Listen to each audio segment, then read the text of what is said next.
Bwana Yesu asifiwe. Karibuni katika darasa huru la Injili.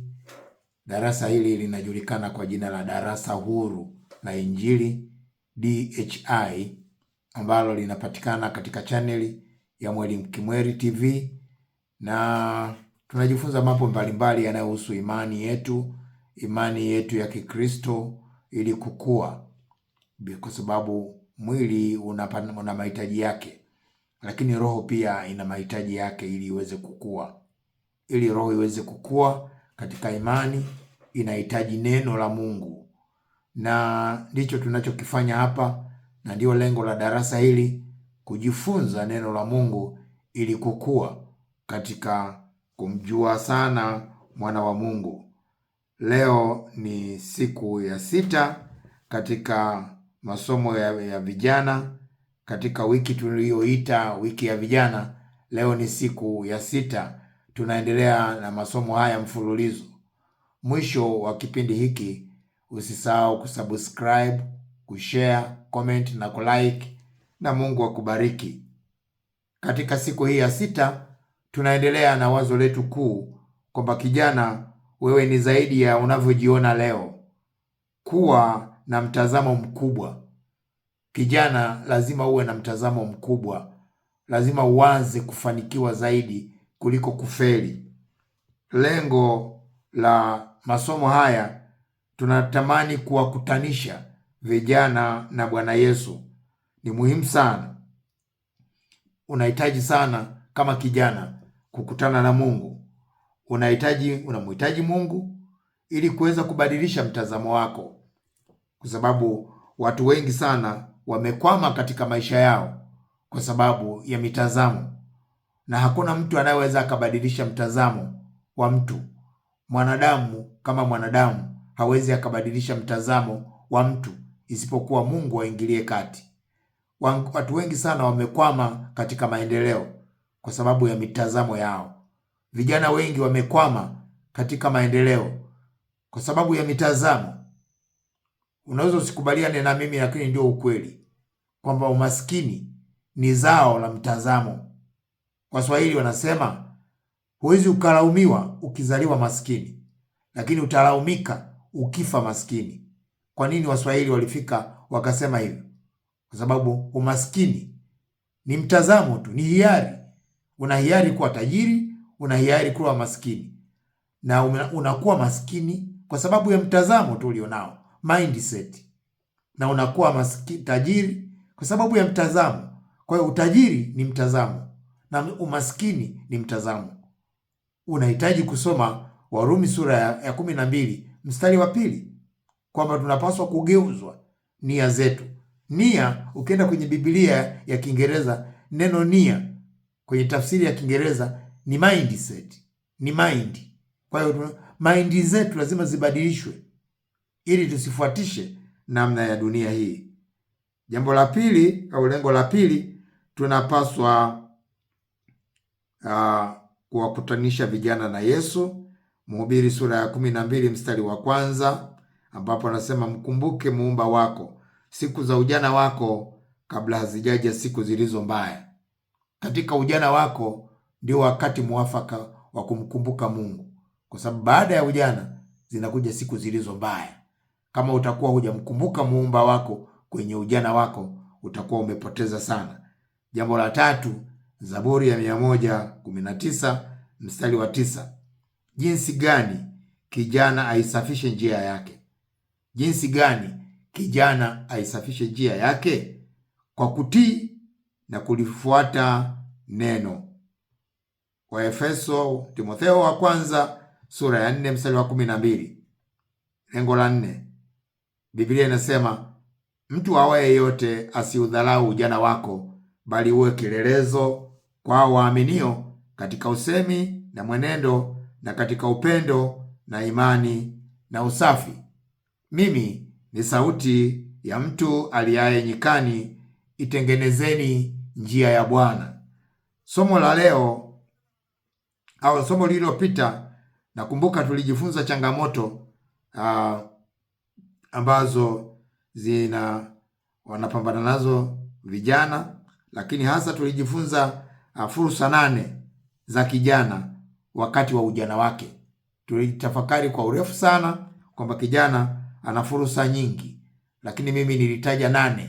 Nadhani utakuwa umefaidika sana kuona zile fursa, na unaweza ukarudia tena na tena ili kuweza kupata ukweli na kutafakari kuona neno la Mungu kama ndivyo lilivyo. Leo ni siku ya 6, nataka tuendelee na masomo ya vijana, lakini leo nataka tuone kwamba kwa changamoto za ujanani, kijana unamhitaji Yesu ili akubadilishe mindset yako au mtazama wako, ndipo utoke. Vijana wengi wamekwama katika mindset. Vijana wengi wamekwama katika mitazamo, na mtazamo unazaliwa na mazingira yetu tuliyokulia. Mitazamo inazaliwa na mafundisho tunayofundishwa tangu utoto. Mitazamo inazaliwa na mambo mengi. Sasa kama umezaliwa katika mazingira ya kimaskini, lazima utakuwa na mitazamo ya kimaskini, na tutaona mbele tutakavyoendelea. Lakini kwa nini watoto wa matajiri kama Wahindi na wenyewe baadaye wanakuwa wa matajiri? Shida ni nini? Mazingira waliolelewa ni ya kitajiri, wana fikra za kitajiri, wana mindset za kitajiri. Kwa nini watoto wa maskini wanazaliwa maskini na wanakufa maskini? Kwa nini? Kwa sababu wanazaliwa na kulelewa katika mazingira ya kimaskini. Mitazamo yao ni ya kimaskini. Wanakuwa wanajua pesa inatafutwa kulipa madeni. Wanakuwa wanajua pesa ni ya kutafuta ili kununua nguo na mahitaji madogo madogo. Hawajui kwamba pesa inatakiwa kutafutwa ili kuongeza mtaji. Mazingira yanaathiri sana mitazamo ya vijana, na vijana wengi wamekwama kwenye mitazamo kutokana na malezi. Wamekwama katika mitazamo yao kutokana na mafundisho. Wamekwama katika malezi yao kutokana na mazingira yanayozunguka. Wewe unafikiri kwa nini watoto wa wachungaji wengi wao ni wachungaji? Wewe unafikiri kwa nini? Kwa nini watoto wa madaktari wengi wao ni madaktari? Kwa nini unafikiri watoto wa viongozi wa serikali wengi ni viongozi? Mimi ni mwalimu, baba yangu alikuwa mwalimu, babu yangu alikuwa mwalimu. Wewe unafikiri kwa nini? Mazingira mabovu yanatengeneza mtazamo mbovu, na hutoki katika mitazamo hiyo. Huwezi ukatoka bila Mungu. Ndio maana Warumi sura ya 12 mstari wa 2 anasema, msifuatishe namna dunia hii, bali mgeuzwe. Sio ujigeuze, huwezi, bali mgeuzwe na kufanya upya nia zenu. Neno nia ile ni mind.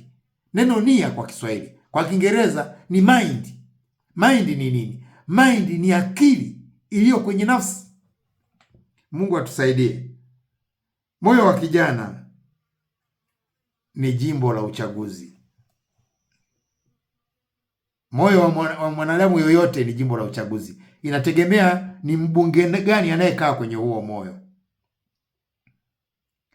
na atakayekaa kwenye huo moyo kama jimbo la uchaguzi ndiye atakayetumia sera zake, ndizo zitakazotekelezwa katika maisha yako. Tumeumbwa wanadamu tusiweze kujitegemea. Hiyo ndio siri kubwa. Tangu mwanzo, kabla ya anguko, Mungu alituumba tumtegemee yeye. Shetani alipokuja na kumdanganya Adamu na Hawa pale kwenye bustani, tuliuza ile nafasi yetu na uhalali wetu wa kumtegemea Mungu atuongoze. Badala yake tukaanza kujiongoza wenyewe. Ndiyo maana Adamu na Hawa walipogundua kwamba wako uchi, wakajitegemea wenyewe, kujishonea nguo za majani, wakajivisha, kwa maana kwamba walionyesha kwamba wameshaanza kujitegemea au kumtegemea Shetani. Kwa hiyo, lakini tuliumbwa tusijitegemee. Ndiyo maana neno la Mungu linasema hivi. Paulo anasikitika katika Warumi sura ya 7, anasema mstari wa 15, maana sijui nifanyalo, kwa sababu lile nilipendalo silitendi, bali lile nichukialo ndilo ninalolitenda. Lakini kama nikilitenda lile nisilolipenda, nakiri ile sheria ya kuwa ni njema. Basi sasa si mimi nafsi yangu inayetenda hilo, bali ni ile dhambi ikaayo ndani yangu. Kwa maana najua ya kuwa ndani yangu, yaani ndani ya mwili wangu, halikai neno jema. Kwa kuwa kutaka nataka, bali kutenda lililo jema sipati. Kwa maana lile jema nilipendalo silitendi, bali lile baya nisilolipenda ndilo ninalolitenda. Basi kama lile nisilolipenda ndilo nilitendalo, si mimi nafsi yangu nilitendaye, bali ni ile dhambi ikaayo ndani yangu. Basi nimeona sheria hii ya kuwa kwangu mimi nitakaye kutenda lililo jema, lipo lililo baya. Kitu gani nitaka uone hapa? Mwanadamu alipoingia kwenye kufanya dhambi, akaingia kwenye kujitegemea na akashindwa. Shetani na dhambi vikachukua nafasi ya kumwongoza. Shetani akatunga sheria ya dhambi na mauti, ndiyo iliyokuwa inamuongoza na kumtawala mwanadamu. Sasa sheria na dhambi na mauti ilipochukua hatamu ya kuongoza mwanadamu hatendi analolitaka. Lile analotaka kulitenda hawezi, halitendi. Anakuja kushtukia lile analolichukia kabisa, hataki, ndio analotenda. Nimeona watu wengi sana wakilia baada ya kutenda dhambi, na anajuta kwamba sitarudia, sivuti tena sigara. Anakuja kushtukia kavuta. Kwa nini? Utumwa wa dhambi. Ukishakuwa mtumwa wa dhambi huna hiari. Ndio maana tunamhitaji Yesu ili atubadilishe, atugeuze nafsi zetu ili tuweze kuwa viumbe wapya. Tuliumbwa tusijitegemee tangu mwanzo. Huu ndio ukweli. Kwa hiyo maamuzi yetu ilikuwa ni lazima Mungu atuongoze maamuzi yetu, maadili yetu, mwelekeo yetu ya maisha, uwezo au na nguvu.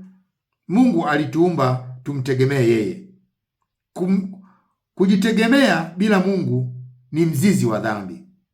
Kumtegemea Mungu ni chanzo cha uzima. Mwanadamu aliumbwa kumtegemea Mungu peke yake. Ndiyo maana Mungu alimuumba mwanadamu katika sehemu tatu. Aliumba roho, aliumba nafsi, aliumba mwili. Roho ilitoka mbinguni, mwili ulitoka kwenye udongo. Nafsi ni pumzi ya Mungu. Pumzi ya Mungu ni sehemu ya Mungu mwenyewe ambayo ndiyo inayotawala maisha ya mwanadamu. Tunasoma katika Mwanzo sura ya 2 mstari wa 7, anasema Bwana Mungu akamfanya mtu kwa mavumbi ya ardhi, akampulizia puani pumzi ya uhai, mtu akawa nafsi hai. Ameumba roho au ameumba mwili, lakini Mungu ilibidi apulize puani mwa mwanadamu ili mwanadamu apokee nafsi. Nafsi ni sehemu ya mwanadamu ambayo ina ufahamu, ina akili, ina maarifa.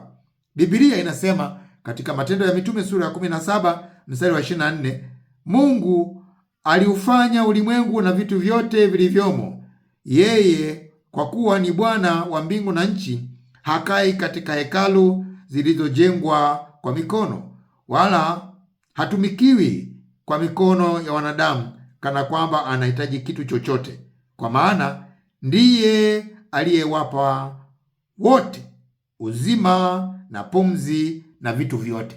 Biblia, Paulo anasema ndiye aliyewapa watu wote uzima na pumzi na vitu vyote. Kwa hiyo pumzi tumepewa kuonyesha kwamba sisi ni tegemezi.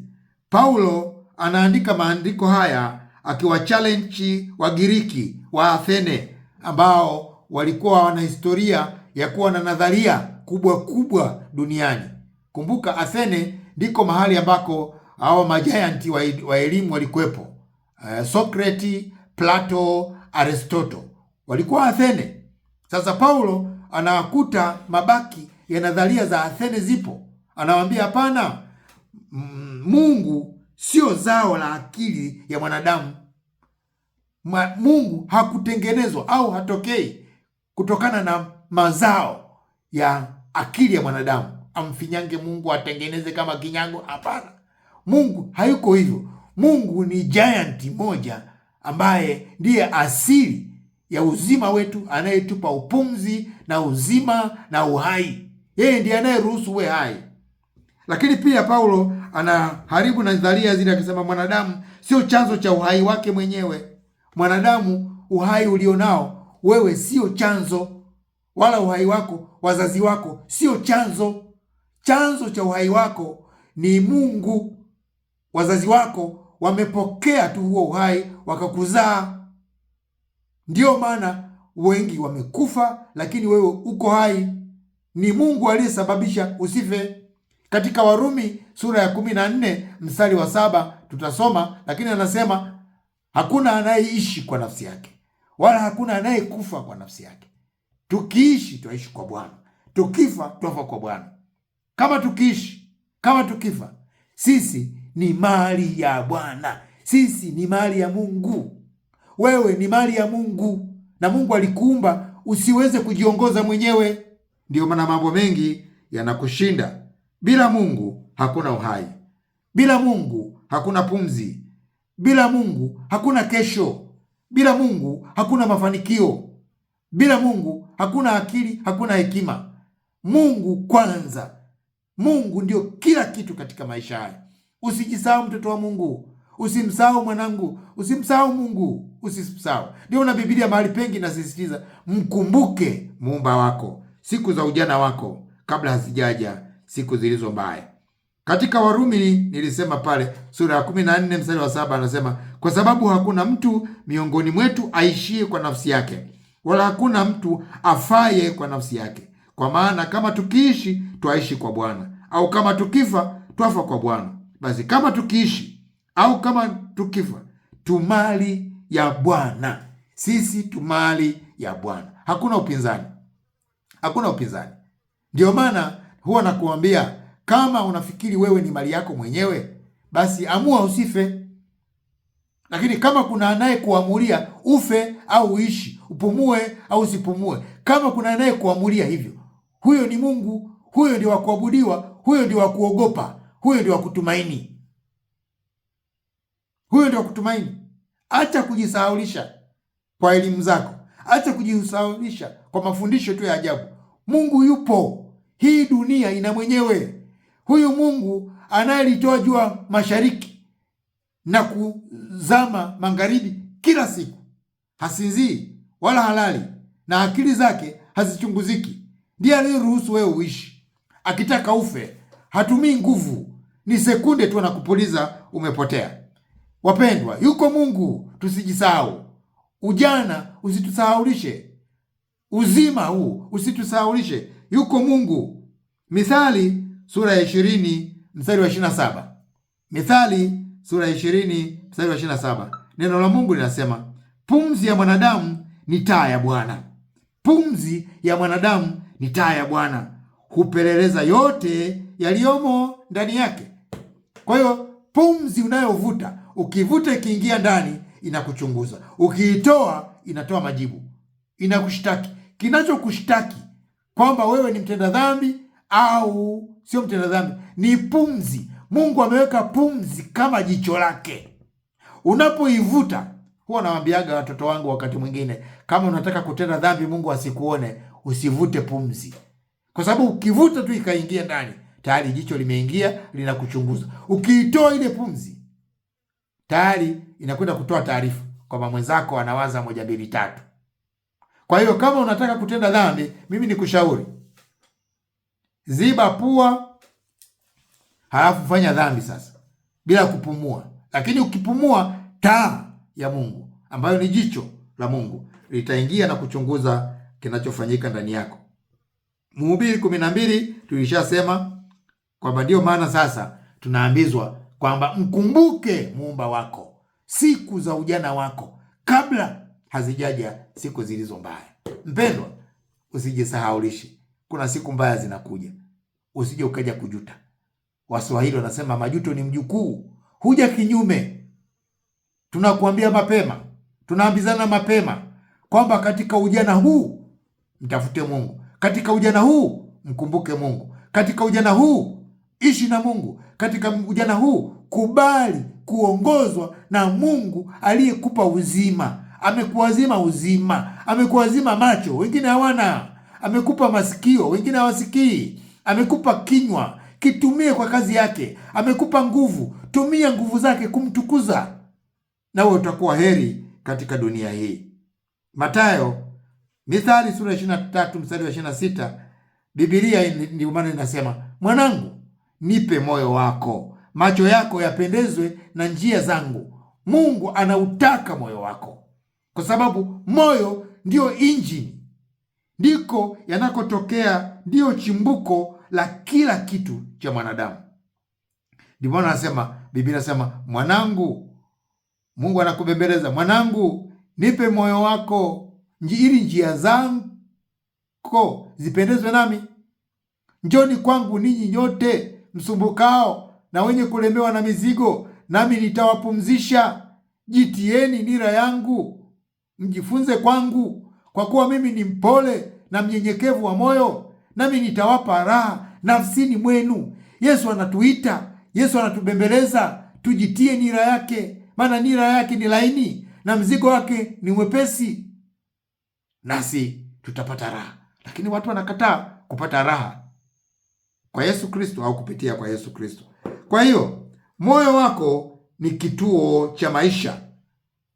Moyo wako ni kituo cha akili ili kuweza kuwaza. Moyo wako ni kituo cha kufikiri, meditation. Kwa hiyo kituo cha kuwaza, to think, ni moyo wako. Kituo cha kufikiri, meditation, ni moyo wako. Nia na mwelekeo wa maisha ya mwanadamu hutegemea moyo wake. Ndio maana Biblia katika Mithali sura ya 4 mstari wa 23 anasema, linda moyo wako kuliko vyote ulindavyo, maana ndiko zitokako chemchemi za mzima. Ukimpa mtu moyo wako, umempa kila kitu. Wakina mama wamezoea kusema, nimempa moyo wangu kwenye mapenzi, kwenye mahusiano. Watu wanapeana moyo. Fuatilia na watu waliopeana moyo. Ukimpa mtu moyo, umempa kuongoza anakotaka. Mtu akifanikiwa kushika moyo wako, amekumaliza. Ukimpa moyo, maana yake umempa mamlaka yako yote. Ukimpa moyo, maana yake umempa mafanikio yako yote. Ukimpa moyo, umempa utii wako wote. Ukimpa moyo, umempa maamuzi yako yote.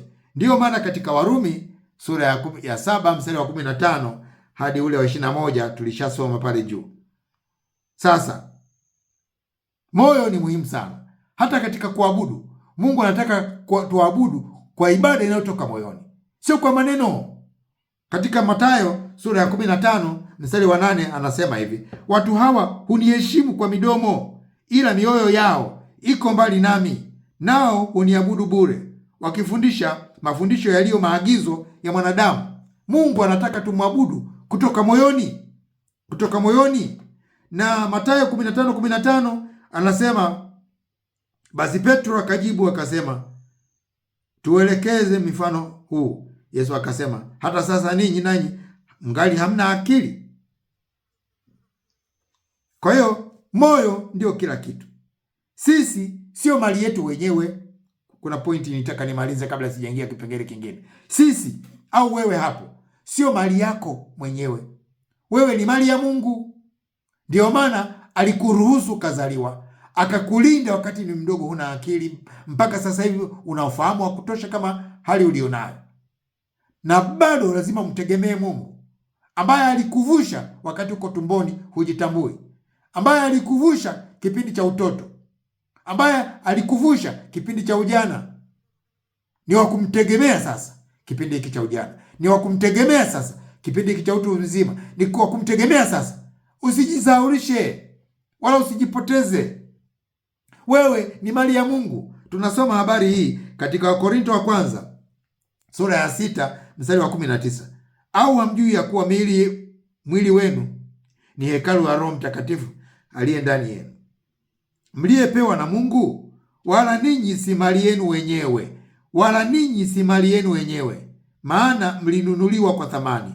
Sasa basi, mtukuzeni Mungu katika miili yenu. Paulo anatoa wito, sisi sio mali yetu wenyewe, kwa sababu tulinunuliwa.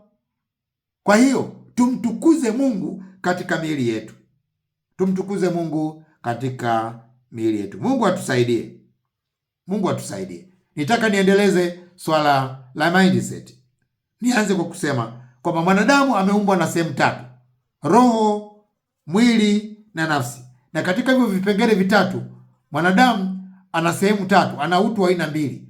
Ana utu wa nje ambao ni mwili, lakini roho na nafsi vinaunda utu wa ndani, ambao utu wa ndani ndio wenye nguvu kuongoza utu wa nje. Mwanadamu anaongozwa na utu wa ndani. Matokeo ya utu wa ndani tunayaona nje, na tunaona hizi sehemu tatu zinatajwa za mwanadamu, zinatajwa katika Wathesalonike wa kwanza sura ya 5 mstari wa 23. Biblia inasema, Mungu wa amani mwenyewe awatakase kabisa nanyi nafsi zenu na roho zenu na miili yenu muhifadhiwe muwe kamili bila lawama wakati wa kuja kwake Bwana wetu Yesu Kristo. Wakorinto wa pili 7:1. Biblia inasema, basi wapenzi wangu, kwa kuwa tuna ahadi hizi, na tujitakase nafsi zetu na uchafu wote wa mwili na roho, huku tukitimiza utakatifu katika kumcha Mungu. Waebrania 4:12. Maana neno la Mungu li hai, tena lina nguvu, tena ni kali kuliko upanga wao wote ukatao kuwili, tena la choma hata kuzigawanya roho, nafsi na viungo na mafuta yaliyomo ndani yake, tena lijepesi kuyatambua mawazo na makusudi. Kwa hiyo vinatajwa hapa roho, nafsi na mwili. Katika hivi vitu vitatu, mtu mwenyewe ni roho, ana nafsi iliyo hai, anakaa ndani ya mwili. Wewe sio mwili, bali wewe ni roho yenye nafsi iliyo hai inayokaa ndani ya mwili. Kwa nataka tuichukue nafsi, tuitafakari kidogo.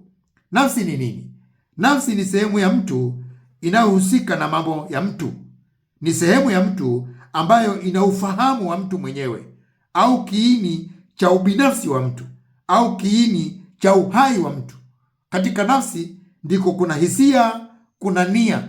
Nia kwa Kiingereza ni mind. Mind ni akili tunayozaliwa nayo, ambayo iko kwenye nafsi, ambayo iko kwenye moyo. Kwenye moyo ndiko kuna maamuzi. Nafsi ni kiungo kati ya roho na mwili, kwa ajili ya kutoa tafsiri ya mwili ili roho uweze kuelewa, na mwili lugha ya mwili ili roho uweze kuelewa. Tunasoma katika Wagalatia 5:17. Na katika roho, katika nafsi kuna vipengele vitatu. Katika nafsi ya kila mwanadamu kuna hisia, kupenda au kutokupenda. Hisia ziko, na ziko hisia za aina nyingi mwanadamu anazo. Kwa hiyo unapompenda mtu, unapomchukia mtu, unapomkasirikia mtu, hizo ni hisia, ziko kwenye nafsi. Lakini mwanadamu ana nia. Nia kwa Kiingereza ni akili. Akili hii inaitwa mind, tofauti na akili iliyoko kwenye mwili. Kumbuka mwanadamu ana akili mbili. Kuna akili iliyoko kwenye ubongo, iliyoko kwenye mwili, iliyoko kwenye ubongo inaitwa intelligent, inapimika kwa kipimo kinachoitwa IQ. Lakini akili iliyoko kwenye moyo, iliyoko kwenye nafsi, tunazaliwa nayo, inaitwa mind. Na ndio inayotengeneza mindset, ndio inayotengeneza mitazamo. Na kitu cha tatu ambacho kiko kwenye nafsi ni maamuzi. Maamuzi, unataka nini, hutaki nini, kiko kwenye nafsi. Sasa tunasoma habari za mind katika Warumi sura ya 12 mstari wa 2. Asema, wala msifuatishe namna ya dunia hii, bali mgeuzwe na kufanywa upya nia zenu. Nia zenu, ile nia ni mind. Wafilipi sura ya 2 mstari wa 5. Iweni na nia hiyo hiyo ndani yenu, ambayo mlikuwa nayo pia ndani ya Kristo Yesu. Iweni na nia. Nia iliyoandikwa hapa ni mind, ni akili tunayozaliwa nayo.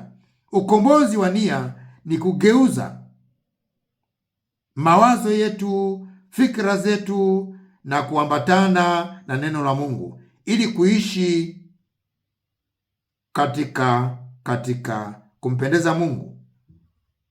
Na huwezi kufanikiwa kuibadilisha nafsi yako ni kuliweka neno la Mungu moyoni mwako. Biblia inasema katika Zaburi ya 119 mstari wa 11, anasema moyoni mwangu nimeliweka neno lako, nisije nikakutenda dhambi.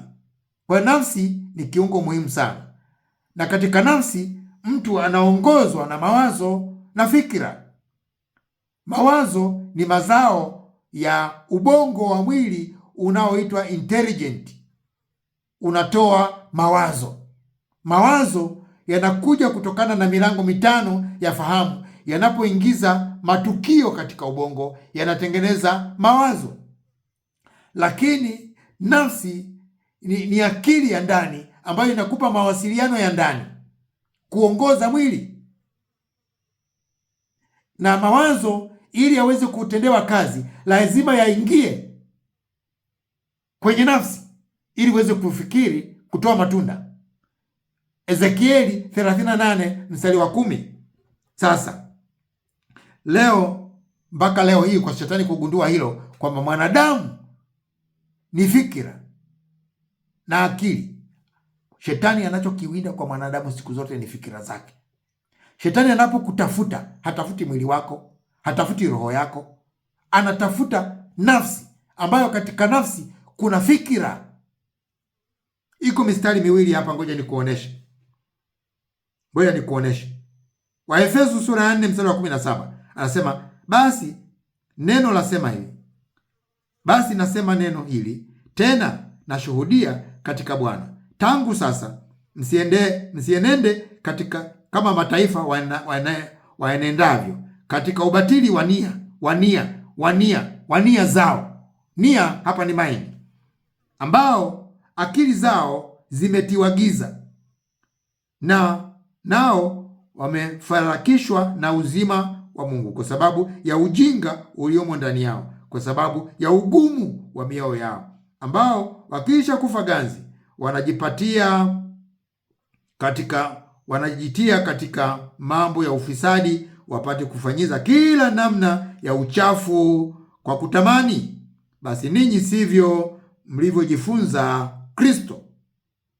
Umeona, imetajwa akili hapo, inatiwa giza. Kwa hiyo shetani anachokifanya katika maisha yako ni kutia ujinga. Giza sio giza hili. Giza linaloongewa hapa ni ujinga. Shetani ana malaika wa giza, wafalme wa anga, wakuu wa giza. Kuna wakuu wa giza ambao ni kikosi cha shetani. Kazi yao ni kutia ujinga katika akili za wanadamu, wasimwamini Kristo, wanatia ujinga. Ndio maana hata Torati kufundishana sasa hivi tunatiana ujinga, tunatiana ganzi ili tusimwone Yesu. Badala yake tunaziona dhambi zikiwa kubwa. Wakorinto wa pili sura ya 4 mstari wa 4 anasema hivi, ambao ndani yao mungu wa dunia hii amepofusha fikra zao, wasiamini, isiwazukie nuru ya Injili ya utukufu wake Kristo, aliye sura ya Mungu. Kwa maana hatujihubiri wenyewe, bali Kristo Yesu ya kuwa ni Bwana, na sisi wenyewe kuwa ni watumishi wenu kwa ajili ya Yesu. Kwa hiyo shetani anavizia mind, anavizia nia, anavizia fikra zako azikamata. Akishakukamata amekumaliza.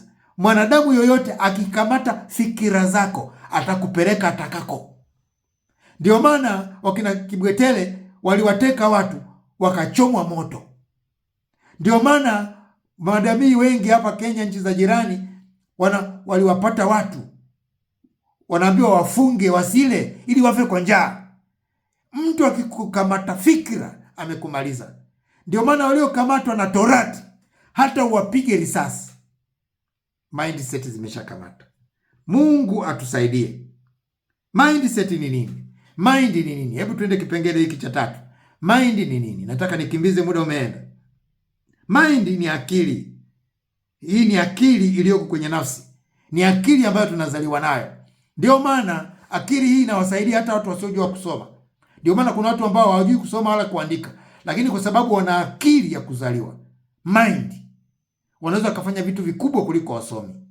Na wasomi ambao ni maprofesa wameelimisha akili ya mwili, intelligent, wana IQ kubwa huko, lakini kama mind, akili ya nafsi haifanyi kazi vizuri, ni shida.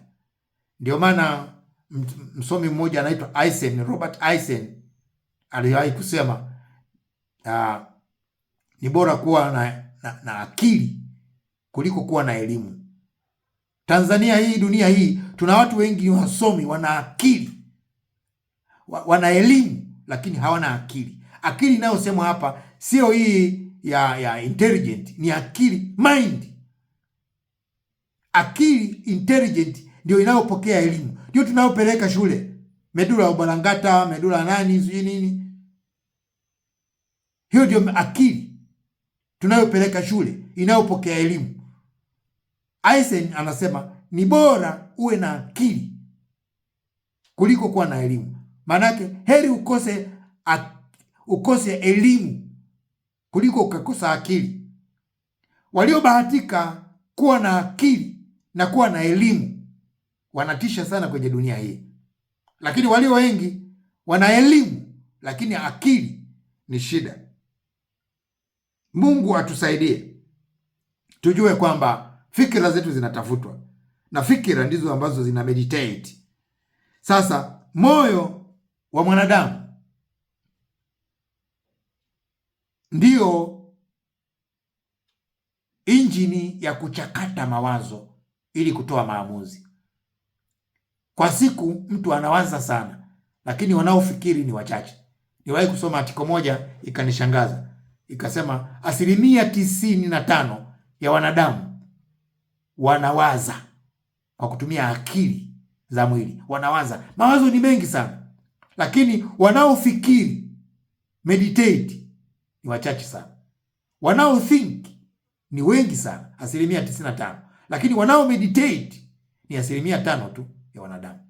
Na ndio maana ni watu wachache sana ambao wanatumia kumeditate ili kutoa matokeo.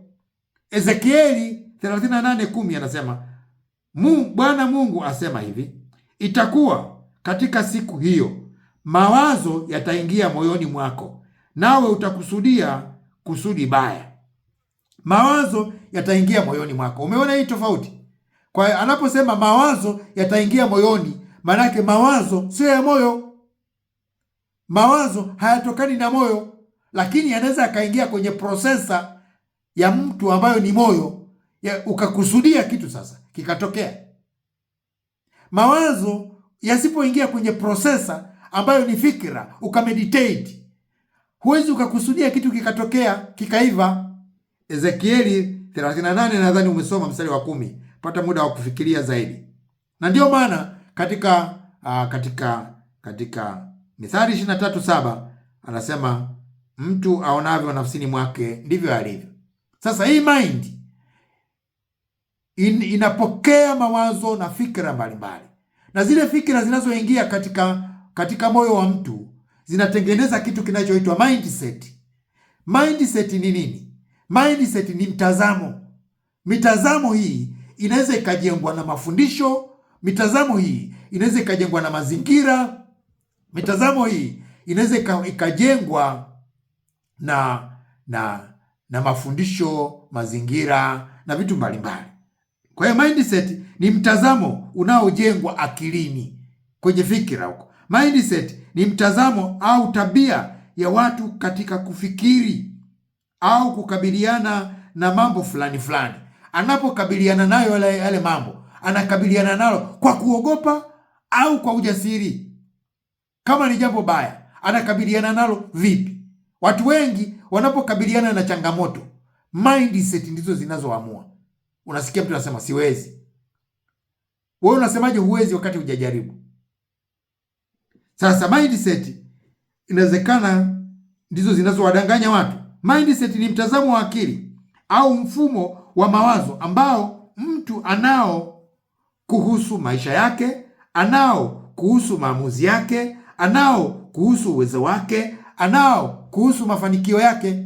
Ndio maana nilisema hata kufanikiwa ni mindset, hata kutokufanikiwa ni mindset. Kufeli mtihani ni mindset, kufaulu mtihani ni mindset, umasikini ni mindset, utajiri ni mindset. Kwa sababu mawazo yanapoingia katika moyo wa mtu yanakwenda kutengeneza ngome. Mawazo yakiwa mabaya, yakiwa negative, yakiwa hasi, yanakwenda kutengeneza ngome. Ndio maana tunasoma katika Wakorinto wa pili sura ya 10 mstari wa 3. Biblia inasema hivi: ingawa tunaenenda katika mwili, hatufanyi vita kwa jinsi ya mwili, maana silaha za vita vyetu si za mwili, bali zina uwezo katika Mungu hata kuangusha ngome. Hasa angalia hizo ngome zinazotajwa.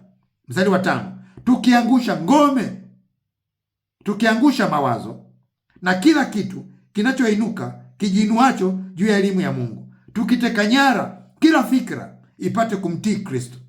Biblia inatueleza wazi kabisa kwamba mawazo ni ngome inayoweza kuzuia kusudi zuri la Mungu lisitimie.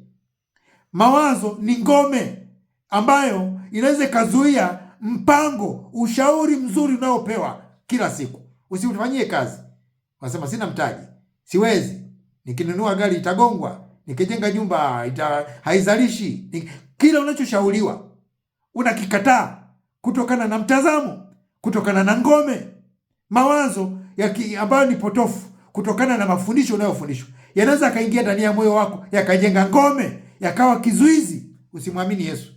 Wangapi ambao hata uhubiri namna gani hawawezi kumwamini Yesu? Kwa nini? Kwa sababu mawazo na mafundisho waliopewa ni mafundisho potofu kiasi kwamba yameweka ngome, hayaruhusu kitu cha Mungu kuingia. Ndani yake kuna ngome ya kiburi ambayo iko juu ya elimu ya Mungu. Kila unachomwambia unasema najua, nafahamu. Utamwambia nini? Anasema tukiteka nyara kila fikra ipate kumtii Kristo. Umeona, fikira zenyewe lazima tuzilazimishe kumtii Kristo, la sivyo tukizichekea fikira zetu tutapotea. Biblia inasema tuziteke, tuziangushe, tubomoe hizo ngome, tuangushe hizo ngome za mawazo, tuangushe ngome ya kiburi, tuteke nyara fikra zipate kumtii Kristo. Mungu atusaidie, kwa sababu mindset imekwamisha watu wengi sana. Mindset huamua unavyoliona tatizo. Mindset huamua unavyoitikia kushindwa kwako au kushinda kwako, kama utakuwa au utakwama. Kinachoamua ni mindset. Mindset ni namna unavyotumia akili yako.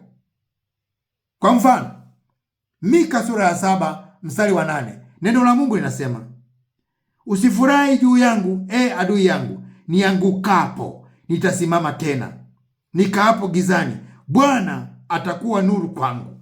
Biblia hapa inatupa mtazamo chanya, inatupa mtazamo chanya, inatupa mindset chanya, kwamba nikianguka, adui yangu, usifurahi, nitasimama. Lakini wenye mtazamo hasi, akianguka ana kazi ya kulia tu, nimeanguka jamani, hamnionee huruma, nimeanguka. Mtazamo hasi. Lakini mwenye mtazamo chanya, akianguka anajikunguta vumbi, anaangalia kulia na kushoto, anasonga mbele. Akiwa gizani anaitafuta nuru. Watu wenye mtazamo huo, inatupa aina mbili za mitazamo, aina mbili za mindset. Kuna aina mbili za mindset. Aina ya kwanza inaitwa fixed mindset, au mtazamo wa akili mgando. Fixed maanake hauongezeki, haukui. Na mtazamo mwingine au aina nyingine ya mindset inaitwa ni growth mindset, au mtazamo wa akili unaokua. Tupite kwa haraka mtazamo huu unaoitwa fixed mindset. Huu ni mtazamo unaoamini kwamba uwezo wa mtu hauwezi kubadilika, kwamba bwana, mimi ni maskini, basi nimeumbwa kuwa maskini, siwezi kubadilika. Akili ni kipaji, na kipaji ni vya kuzaliwa navyo, mimi sina. Kushindwa ni fedheha, kwa hiyo anashindwa kujaribu. Mindset au fixed mindset au mawazo mgando ni mawazo ya watu wengi wanaofungwa kusonga mbele kimaisha, kimafanikio, kimasomo. Wanashindwa kusonga mbele, na mitazamo yao ni mitazamo ambayo yaweza kubadilishwa na mtu kupiga hatua fulani. Kuna mfano wa tembo wa India. Tembo wa India wakiwa wadogo hufungwa minyororo katika vigingi, na wakifungwa hivyo wakiwa wadogo hujaribu mara kadhaa kujitoa kwenye kigingi hicho, na kwa ajili hawana nguvu huzoea ile hali na kukata tamaa na kuona kigingi kina nguvu ya kumzuia, na mindset yake inamkumbusha hivyo kila siku. Hata akija kuwa tembo mkubwa, akifungwa kwenye kigingi hataenda, kwa sababu anaamini kwamba bado akafungwa huo mnyororo, na huo mnyororo na kigingi una nguvu. Hali hiyo iko kwa watu wengi sana. Wanazaliwa kwenye umaskini na wanakuwa na fikra za kimaskini, hivyo hata uwezo wa kuthubutu hawana. Wanazaliwa kwenye umaskini, wao wanakuwa, wazazi wao wanaona wakipambana kutafuta pesa kulipa madeni, kutafuta pesa kununua nguo, kutafuta pesa kununua chakula, kununua pesa, yaani pesa wanakuwa ni ya kutatulia matatizo, tofauti na watu wanaokuwa katika mtazamo chanya. Kwa mfano Wahindi, watoto wa Wahindi ambao ni wafanyabiashara, wanakuwa fikra zao wanajua kwamba matumizi yapo, pesa inatafutwa kuongezwa, sio kutumika kwa mahitaji mbalimbali. Sawa, mahitaji yapo, lakini sio ile ya kutumia mpaka inaisha. Lakini wanachofundishwa ni nini? Wao wanafundishwa kwamba pesa ni ya kutafutwa ili kuongeza mtaji. Kwa hiyo maindi zao zimetengenezwa kuongeza. Maindi za maskini zimetengenezwa kutafuta pesa, kulipa madeni, mikopo ya namna mbalimbali.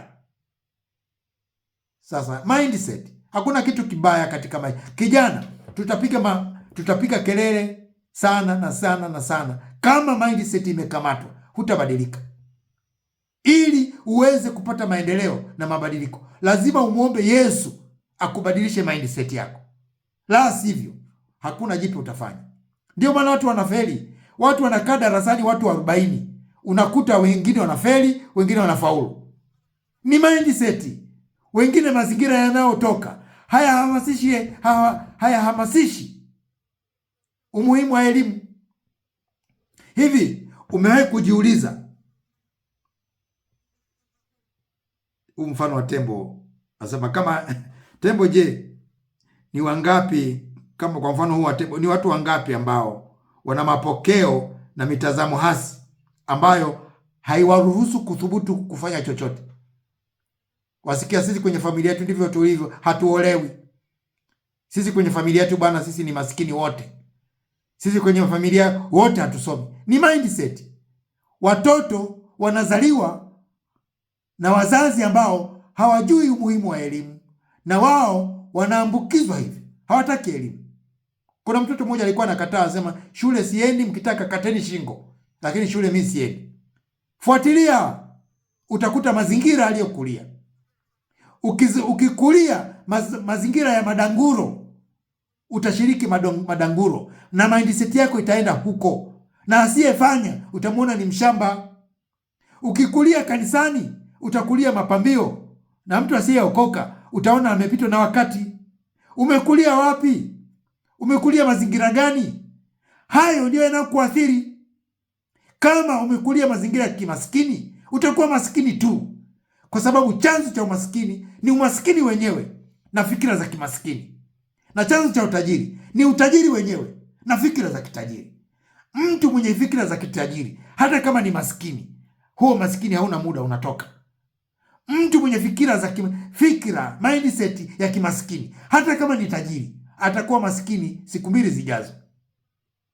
Mtu ni mindset Mtu ni mitazamo, matokeo ya mtu ni mitazamo. Kijana, ili uweze kubadilika ni mitazamo yako. Badilisha mtazamo, utabadilika. Growth mindset ni mtazamo wa akili unaokuwa. Ngoja nikupe kichekesho kimoja, usipocheka sitakulaumu. Lakini watu wengi sana wa umri wangu mnafahamu kwamba zamani kulikuwa na kampuni moja inaitwa Shell. Kampuni inaitwa Shell. Hii ni kampuni kubwa ambayo kwenye miaka 2008 ilikuwa na wafanyakazi 25,000 duniani kote. Sasa cha ajabu, vituo vyote vya mafuta mpaka hivi leo vinaitwa Shell hapa nchini. Sijui katika nchi nyingine, lakini katika nchi yetu vituo vyote vya mafuta, hata kama kina jina lake, wasema naenda Shell fulani.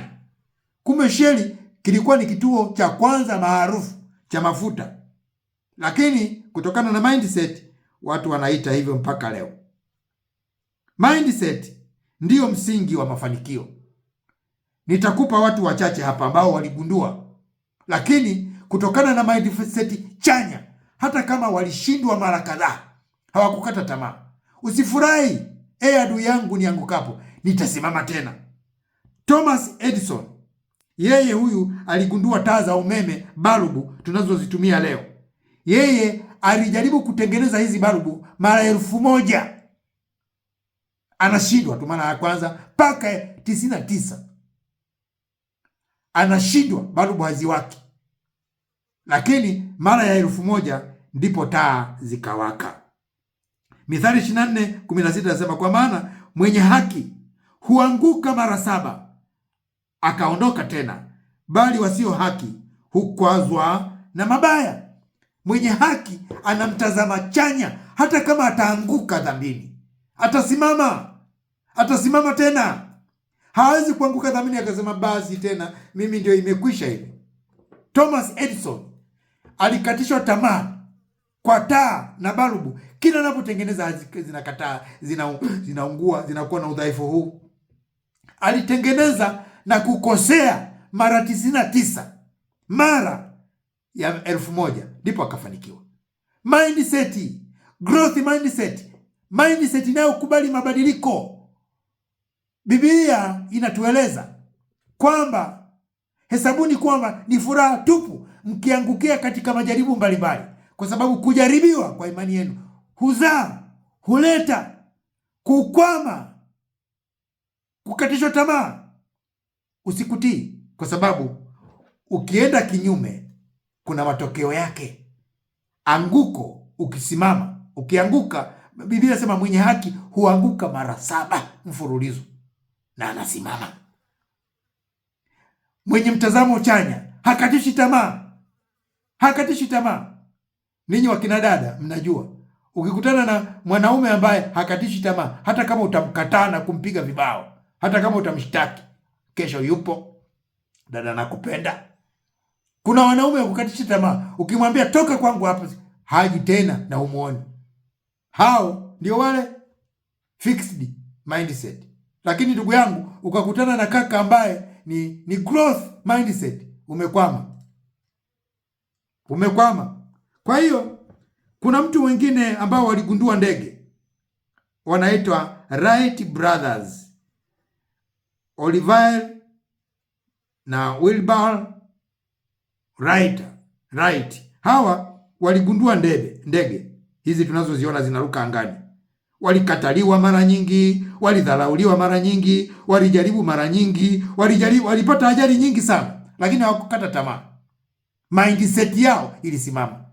Watu wenye mindset kwenye misimamo ya kibiashara, hata kama kanunua kuku kufuka kwa mara ya kwanza wakafa wote, atanunua tena.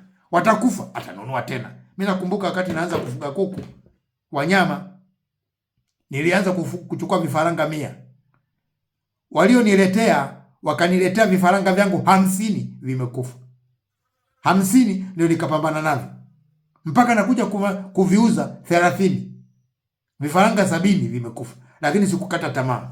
Niulize leo. Sasa sikwambie uje azime kuku kwangu, hapana. Lakini usikatishwe tamaa. kwa sababu watu wanafilisika kwenye biashara ya maduka. Wao ni wao na wewe ni wewe. Hata kama utafilisika mara 7, endelea, lima. Hata kama mwaka wa kwanza umekosa, lima tena. Hata kama lima, fuga. Hata kama wanyama wanakufa, fuga. Usikatishwe tamaa, kuwa na growth mindset, utaona mafanikio. Kuna mtu mwingine anaitwa Alexander. Yeye aligundua simu. Alexander Graham Bell, yeye aligundua simu, naye alikatishwa tamaa sana sana sana. Kuna mtu anaitwa Nikola Tesla, yeye aligundua umeme wa AC, naye alikatishwa tamaa mno. Kuna mtu anaitwa James Dyson, wewe fuatilia Google hawa watu utaona. Aligundua mashine ya kufyonza vumbi.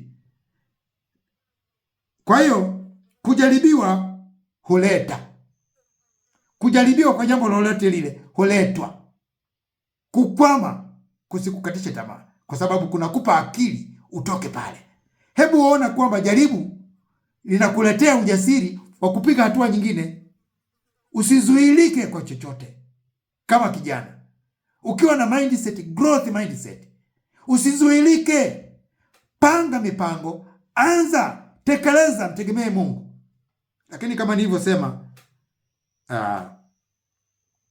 kwamba mindset ndio inaweza kuamua wewe umaskini au utajiri. Na nitaje vyanzo, nimalizie kwa kutaja vyanzo vitatu vya mitazamo hii, iwe chanya au hasi. Mindset au vyanzo vya mindset au mitazamo mara nyingi ni matokeo ya vitu vitatu. Viko vingi, mimi nataka nitaje vitatu kwa haraka. Cha kwanza ni malezi. Malezi ndiyo yanaweza kumjenga mtu mindset. Mithali 22:6 anasema, mlee mtoto katika njia impasayo, naye hata iacha hata atakapokuwa mzee. Unapomlea kwa kusema na mtoto, kwa kumwelekeza, acha hiki, fanya hiki, unajenga mindset. Nayo hii mindset ikikaa, hata iacha hata atakapokuwa mzee. Fikiria ukimdekeza, unajenga mindset ambayo hata iacha hata atakapokuwa mzee. Fikiria unamfundisha wizi, hata iacha hata atakapokuwa mzee. Unamfundisha kuvuta bangi, hata acha hata atakapokuwa mzee. Unamfundisha kumuomba Mungu, kumtafuta Mungu, hata acha. Kwa hiyo malezi ndiyo ambayo yanasaidia mtu aweze kuwa na mindset. Wanasayansi wanasema umri wa miaka 0 hadi miaka 7, hii ndiyo miaka ambayo unaweza ukajenga hofu kwa mtoto au jasiri. Unaweza kufanya mtoto ajione duni au jasiri. Malezi ya hofu hujenga mindset ya kuogopa. Malezi ya kulelewa vizuri hujenga mindset ya ujasiri. Hilo ni jambo la kwanza ambalo linasababisha mindset. Jambo la pili ni mafundisho, teachings. Mithali 4:23, Biblia inasema, linda moyo wako kuliko vyote ulindavyo. Kila fundisho huingia moyoni kabla halijawa tabia. Hivyo linasababisha kutengeneza msimamo fulani. Kisayansi, akili hujengwa na repetition na authority. Akili hujengwa na mafundisho yanayorudiwa mara kwa mara. Nyumbani, kanisani, shuleni huweka tabia, huweka ngome. Fundisho sahihi hujenga mindset sahihi. Fundisho potofu hujenga mindset ambayo ni potofu. Kitu cha tatu kinachojenga mindset ya mtu ni mazingira. Wakorintho wa kwanza sura ya 15 mstari wa 3. Mazungumzo mabaya huharibu tabia njema. Akili huiga inachokiona, unachokizungumza, unachokisikiliza, unachokitazama huenda kujenga mtazamo. Mazingira mabaya hutengeneza mindset ambayo ina mipaka. Mazingira sahihi hujenga mindset ambayo ni sahihi. Kwa nini watoto wengi wa maskini nao ni maskini? Kwa nini watoto wengi wa matajiri nao ni matajiri? Kwa nini watoto wengi wa walimu nao ni walimu? Kwa nini watoto wengi wa wachungaji nao ni wachungaji? Kwa nini watoto wengi wa wafugaji nao ni wafugaji? Kwa nini watoto wengi wa mafundi nao ni mafundi? Kwa nini watoto wengi wa wawindaji nao ni wawindaji? Kwa nini watoto wengi wa wavuvi nao ni wavuvi? Kwa nini watoto wengi wa wakulima nao ni wakulima? Security mindset, mtazamo wa uhaba utakusababisha uwe haba, lakini abundant mindset, mtazamo wa wingi, unakusababisha uwe na wingi. Mungu akubariki sana. Mimi ni sauti ya mtu aliaye nyikani, itengenezeni njia ya Bwana. Mimi ni mjoli wa Bwana, Mwalimu Kimweri. Tuwasiliane kwa namba 0756 760 855. Sasa Bwana wa amani mwenyewe na awape amani daima kwa njia zote. Bwana awe pamoja nanyi nyote. Amen.